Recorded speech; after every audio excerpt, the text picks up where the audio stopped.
Happy Monday morning. It is February 24th, and I'm really excited to share my little bit of my morning ritual with you. So we have a lot of things going on here today. One, I have my tea in my little drippy pot.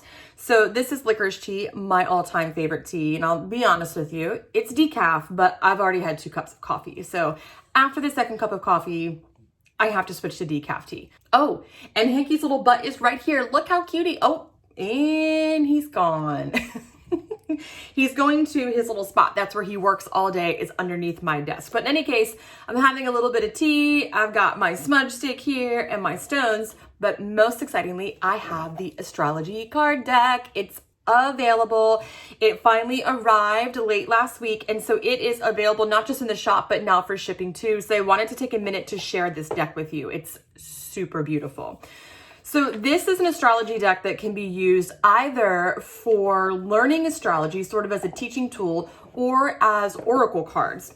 So when you pull them out of the deck, you'll see that there are some spread ideas. So for those of you who are not super interested in learning or using these to learn astrology at the moment, these are sort of oracle spread ideas. So there's the transit spread, there's a grand cross spread, the fall spread, opposition spread, right? There's all sorts of different spread ideas on these cards. But then we also have the cards that are used for teaching tools. So we have the elements, some corresponding information for fall, for detriment. Oops, this one's upside down, so you can see, but we don't need to go through every single one of them. But as you can see, there are cards that help you learn astrology along the way.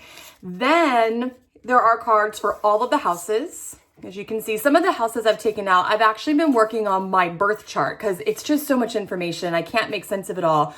So I took out my own North and South Node cards, and the corresponding signs and the houses. So some of these are missing from my deck right now. I just didn't want to get them mixed up. But in any case, there's the houses, some information about how these signs line up in their coordinates. Oh my gosh, there's just so many. I can't even hold them all in my hand. Then a card for every single sign and what I like. So for example, the Gemini card, and all the cards have this. It has the sign, the element, the name, and then there's a little bit of information down here about what this sign means. So it's not overwhelming. It's a really easy teaching tool or tool for using your oracle cards. And then there's cards for the different planets. There's Saturn. Oops, sorry, these are upside down again. The moon, the black moon, and so on. So these cards are really beautiful. They're easy to shuffle. They're easy to use whether you're a brand new student of astrology, or maybe you've been studying astrology for a long time, but you need something to help you just break down the ideas. Or maybe you're interested in the concepts of astrology, but you're not ready to dive into the study. It's a great way to use astrology as an oracle reading. So you can see the cards are really beautiful.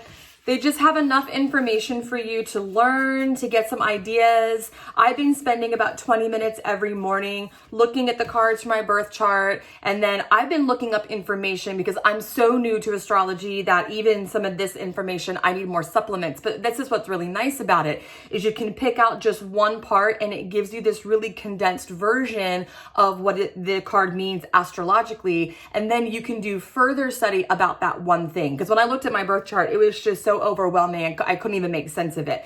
So I spent one day pulling my card for the North and South nodes and what the signs were. Then I spent the next day pulling my cards for the North, South nodes, what my signs were, and the houses. Figured all that out. And then yesterday, I actually spent a little bit of time looking at what my sign was in Pluto and what that meant for, according to evolutionary astrology, my soul's journey. So, of course, big old conflict. One of the trickiest conflicts, they say, in astrology, the balance between home and work. But trust me, I didn't need the stars to tell me that was a conflict in my life. But this did help me make a little bit of sense out of it and make some important decisions for my life in the last few days. So whether you want to learn astrology or if you want to dive in and use these as oracle cards, these are available at dharmadropspodcast.com, and they can be all yours if it's in the stars for you. Okay, I'll talk to you later. Bye.